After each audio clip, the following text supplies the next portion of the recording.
Hey guys, Mike the Alpha Hoarder here. So today I've got a couple of things I want to add to my hoard. Thought we could take a look at them together. And I thought I'd make a quick comment about the best way to get some of this expensive stuff a little bit cheaper. If you've been following my channel at all, then you have noticed that I've opened some reasonably nice cards. And one of the ways I'm able to do that is I am very rarely paying full market price for all of them. And there's really just two tricks to that. One of them is patience, and the other is networking. All right, let's see what we got off center here. Ooh, Sanger Vampire. This one is actually a candidate to be a binder upgrade. Let's see if that's going to pan out or not. How's the sleeve? Always check the sleeve. Don't put a nice card in a crappy sleeve. All right. Patience and networking. So patience, because in markets like Alpha, where the supply is really low,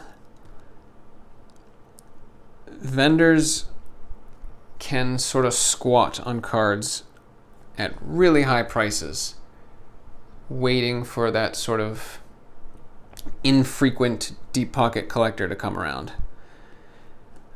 And then they can try and cash in on a bigger payday. And so what you find is that a lot of the cards that are listed on the open market are listed way too high.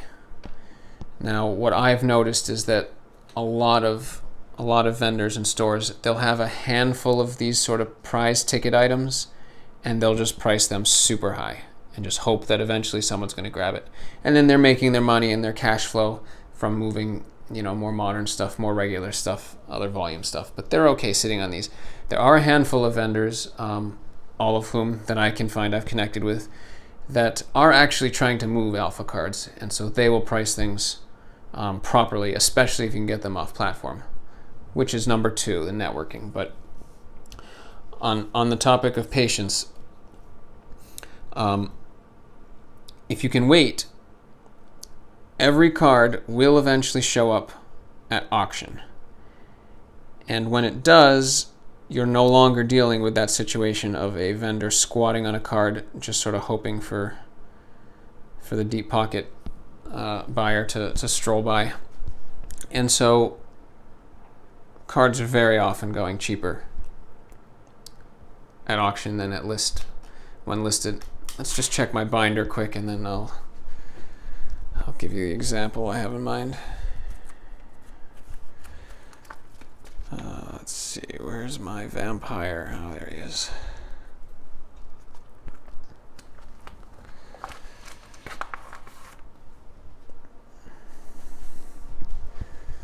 Do we have a condition upgrade?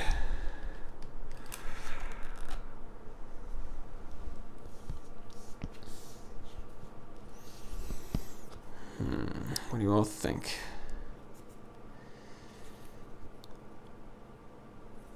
Not on centering,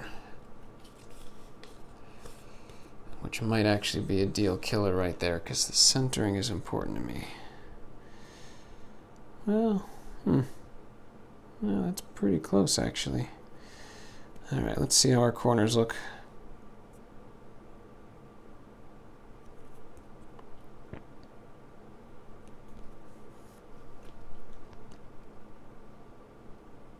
You know what? We might have it.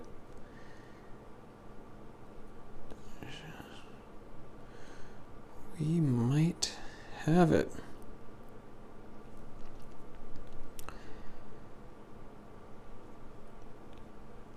So when I was thinking about this video, I picked a card at random. I think this is a condition upgrade. I'm going to do it.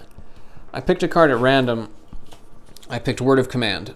And I just looked a bit online. Now, this video is going to sit in a queue for a couple of weeks, so you might not be able to see the same data if you go look yourself right now. But at the time I'm recording this, there are 1, 2, 3, 4, 5 words of command between eBay and TCG Player. On eBay, there's an 8.5 listed for 10 grand. That's that gentleman, Phil Robbins, I think is his name. He's in Hawaii. He pretty much he lists every single one of his cards. Every common is 10,000, and his rares are like 50,000. I think he just likes to show off his collection, and all the power to him. He has a beautiful collection, absolutely beautiful. I think he's got a full 9 set. But anyway, he's got his up there for 10. There's another 8 up there for 3,100, another 8 for 4,500, and then on TCG Player there are 2 8s for 3 grand. I think I got that right.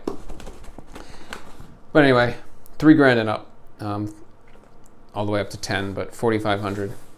If you look at the sold listings, they're all auctions. One is a PSA 9 that went for $1,650. And then there were 2 raw cards that I would probably grade between 7 and 7.5 that went for $1,200. And then an HP went for $887. So how is it a PSA 9 goes for $1,650, whereas you're paying between 3 grand and 4,500 for an 8? And the answer is what I said before. The 9 went to auction, and unless one of those deep pocket fellows is wandering by at that very time, chances are it's going to go much lower. And when something's at auction, there's only a small time window for someone to decide to put up money. And so it's just a different situation. So if you can wait for stuff to go to auction, very, very rarely will you have to pay the sort of prices that you're going to see when you look at the card just sitting on the open market. Exceptions to everything, of course. But I have definitely noticed that. Definitely. Especially recently. And I made a video about that. I actually think a lot of the auctions are ending too low, even accounting for the fact that auctions generally do end lower. Nice little set here. Let's see what we've got. And yes, every single one is fully taped on the top. My favorite. The second way to get cards a little bit cheaper is by networking. So almost all of my significant transactions are done privately. This Sanger was done privately. These were not. These were not, I don't think. But almost all my big transactions are. Jump. Another jump for the pile. And the way I do that is I always like to do a couple of complete transactions with a seller on platform, whatever platform it is, eBay, TCG Player. I think the platforms deserve their cut. If they're the ones facilitating the transaction, they're the ones mitigating the risk, they're the ones connecting buyer and seller, I think that's only fair. So I do a transaction or 2. Usually it's on the second one that I ask. So I always do a transaction, make sure it goes smoothly. Platform gets their fees. But I don't think that a platform is entitled to all future business you might do with somebody. That doesn't really seem reasonable. So usually if the first transaction goes smoothly, when I make my second transaction, I'll usually message the seller and just be like, hey, I see the stuff you got listed. It looks good. Consider throwing a business card in with this package. And that's all I have to say. They always do. And then once I get the business card, it's usually text or email. Then you can take things offline from there.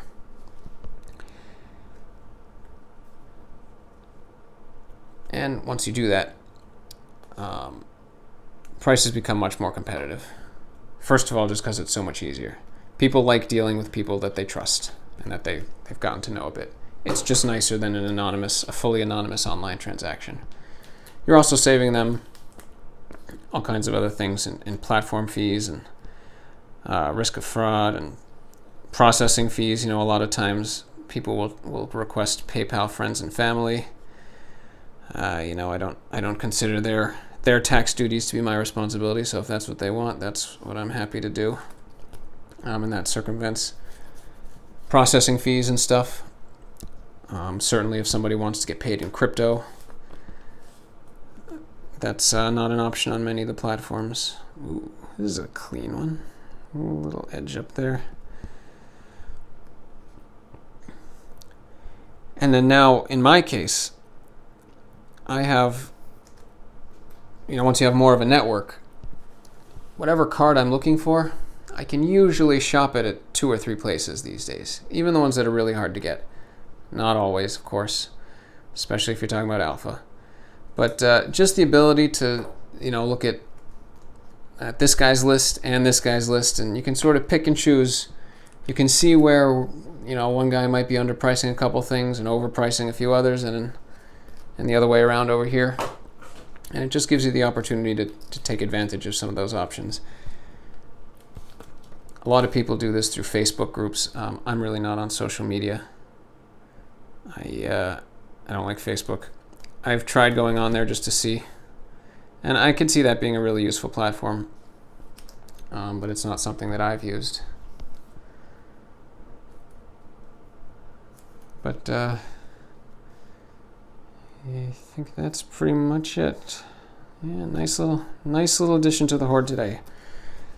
Excellent addition to the hoard, actually. Plus, we have a binder upgrade, which is always wonderful. Let's stick this guy back in.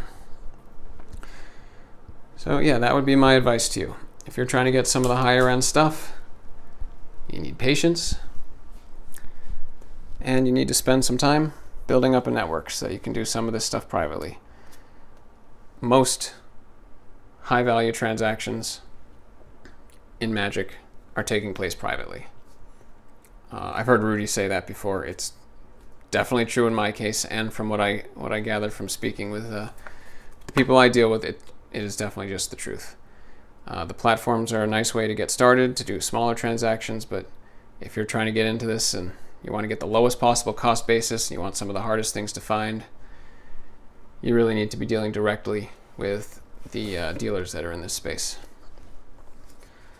So that's my 2 cents on that. Thanks for watching.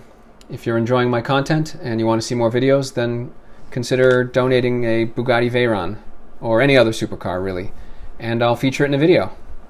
See you next time.